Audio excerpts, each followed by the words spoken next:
Hi, I'm Dr. Soumya. I'm a consultant in OBG in Aster CMI Hospital, Bangalore. And I'm here to talk about, I'm going to just want to tell you some things about human papilloma virus.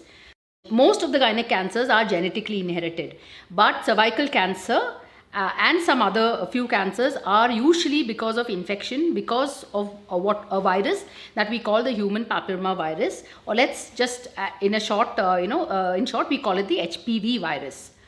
And that actually gets into our body through sexual contact, skin to skin contact. And that is why, the way the HPV gets into our body is through sexual contact. And that is why it is preventable. It's completely preventable. Not that everybody who has HPV virus will get cervical cancer, but 98% of cervical cancer is because of human papilloma virus. And it is easily prevented by taking a vaccine. Now, there are two types of human papilloma virus. There are actually about 300 strains of human papilloma virus, out of which we actually categorize them into two categories. One is the low risk, which is usually 6 and 11, and they usually cause what usually we all get warts, small little projections in the skin, around the mouth, in your privates.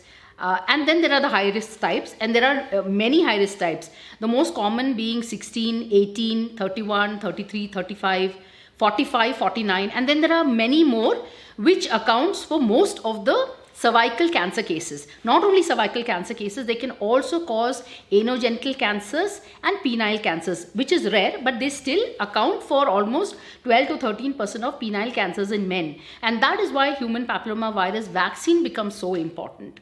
And usually it is given in a younger population, before they start sexual activity. So for boys and girls, they usually give it between the ages of 14 and 19.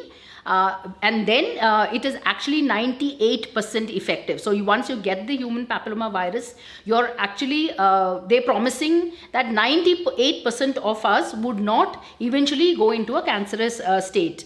However, once you, even people who are sexually active or who've had children, even they can take the vaccine, but then it is not as efficacious. The efficacy comes down to about 80 to 88%, but that's still, any efficacy, I think, in a case like cervical cancer is done. So the first thing we have to know is what causes cervical cancer, how we can prevent it. Now the vaccinations are available. It's available in CMI, so you can come over, and usually younger children, we refer them to the pediatrician, and they are the ones who give them the vaccine.